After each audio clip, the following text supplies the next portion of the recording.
let's go right back out to the My Files homepage, Derek. So in terms of adding collaborators, let's walk through actually adding a collaborator to. Sure. So just a couple of questions here that we'll address as we go through. Can they have some type of notification that there's been an upload or a download? Yes, absolutely. So there's email notifications to all users that are involved and relevant to the project that you're working on. Yeah, let's look at the news stream first, actually. Before we go and do the sharing demo, let's go on. Oh, terrific. You've got it here. So here's actually what we were talking about as far as the news feed that you'll be familiar with in LinkedIn, Facebook, any social networking tool. Right. So I can see here that marketing campaign was updated by our marketing director 5 days ago. So that's updated today. We see that this presentation was updated three hours ago by me. And you can share this link with somebody if I wanted to go back to it. I could go straight to uploading a new version of this file. So for instance, if we go to My Files, I just click on this. I can review this. I can download it and work on it if I'd like. And then I can just select Upload New Version. And then you just get a simple window that comes in, and then you would add a file just like you would with. Let's go ahead and do that. When you grab this, I put the Prezzo on the desktop, actually. We've got a question here from Thomas. Can you preview common Mac files also? Key point. You can, Thomas. We're not heavy Mac users here at the company. In fact, I think I'm one of the only Mac users. So I doubt we've got any Mac files in this instance. But what we're seeing Derek do here is upload a file. So we talked about earlier how easy it is to use this as a purely browser-based tool. You just watch Derek add a file to that version history, right? Thomas says he's not either, but my clients are. So Thomas, your clients are going to be very interested in the new SOS Online Backup for Mac, which we're launching soon. So keep your ears out for that. We'll have another product launch webinar just like this one in the coming weeks. All right, so looking at Derek's news stream now, you can see that that file's been modified. He's actually uploaded the version that I edited just before the webinar started. So can you pull up the version history for the file now, Derek? Oh, it's actually a different file name. So, okay, but you can see it's added to the overall version history for that particular file, and you can now see what's current. We can make any of the previous versions current as well.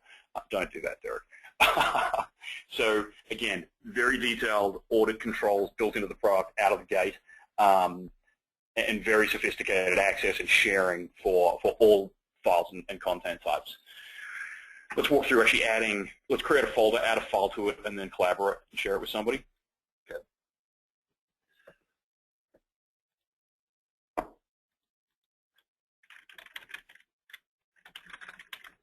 So I'd love to encourage more questions and what you'd like to see in the product from the group. We've got quite a large group of people in the audience today, so just let us know what you'd like to see and what you'd like us to cover.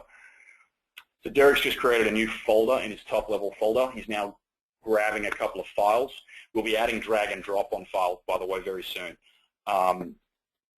So you'll be able to just drag to this interface, but right now you just use the browse tool. You can do multiple files, so Derek could have selected 5 files there, and it would have uploaded all 5 at once. So Upload Manager is pretty powerful. So let's go back to the top directory so we can see what we've got. Let's go to My Files Home. So we can see the new folder Derek's created just there, updated 12 seconds ago, Test Collab. We're now going to, this is where we get into different types of users. So 2 things, and actually it's related to a question here from Thomas. Please show adding a non-member and use this guest charge as a new member. So there are multiple user types in the system, right? We've got non-member sharees, and they're just like sharees over in the SOS backup stack. These are people who don't have accounts but can get access to the content. So let's walk through that. Remember, we're looking at a non-member sharee right now. So Derek's going to hit share in the right-click in the drop-down menu. You'll see to the left of the arrow it now says shared. Let's click on that and stop here. So here we've got a bunch of options around a folder we've just created and populated. One, we can, to the top left, invite collaborators to this folder. We're not going to do that just yet because that's actually adding a member. So a collaborator is a member, somebody who's got an account. Let's look at the other option we've got for non-member sharees. So send this link We can email links straight out to somebody. Let's do that, Derek. Can you fire that off to your Gmail? So we can add as many people we want to add into this interface right here, and we can share content out on a folder level or a file level. We can add a message, and remember, this person does not need an account. They're still going to get access to all the core features. We can, like for example, preview, etc. All right, so we've sent that link out. Now, also, see that secure link there? Just clicking that copies it. So if I had Outlook open, I could flip across to Outlook, and I could just paste that. And if a sharee clicks on that link, this is what they get.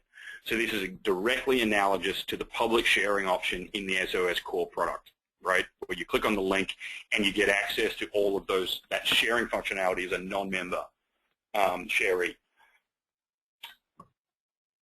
Great, let's go back to the product. Okay, cool. So now, also when you're signed in, you'll know what kind of user you have. So this is an example of having a guest user. So there's guests and there's collaborators. A guest just has access to download the file or to make a comment. If you have a collaborator, you'll actually see next to your name up here, it'll give you a little status of what type of user you are. For me, it says admin, but if I were to go into one of the other accounts, it would say business. Let's go into Jeff's account again and show that. So let me go home here.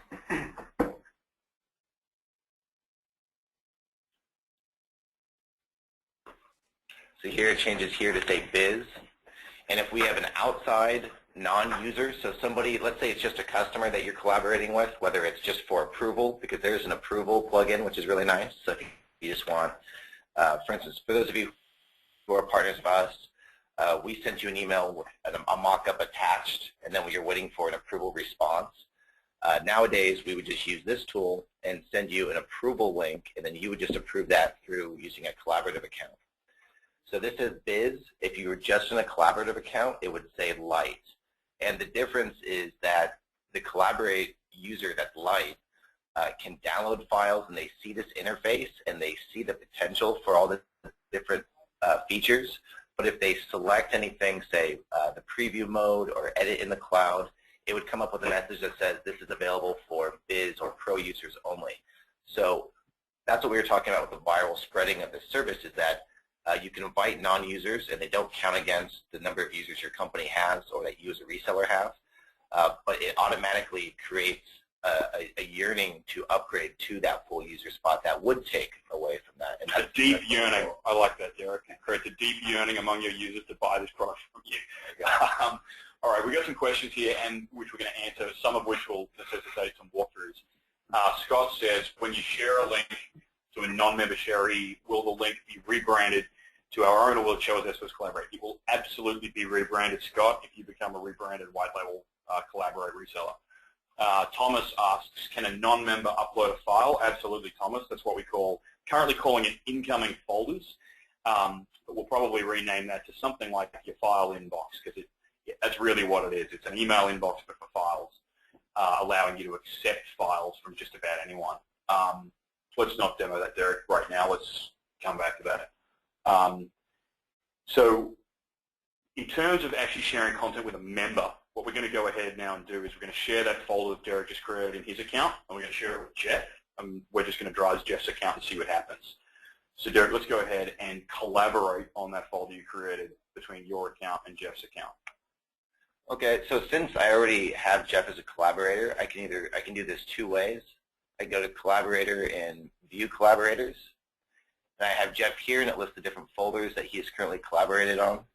So I can go action, and I can invite to folder, in which case it pulls up the open folders I have, and I can do that right here. Let's say he's new, so let's go back to the other. So for first-time collaboration with somebody, we have the folder here. We click the action box and just go to invite collaborators. Here I would just enter Jeff's email address, and also moving on, we will have a list where there's a function when you add a user to view all other enterprise users, meaning under this company. So you would actually have a quasi-pick list, exactly, that you could choose from rather than having to do it like this. And that's spelled correctly. Yes. So I could give access type to simply viewing or viewing plus editing, and I could have a description like, Jeff, this is what we were working on. Please review slide 15, whatever we want to do. I invite collaborator. So Jeff will now receive an email, but let's say Jeff has already signed into his account. So let's go to sign in as Jeff.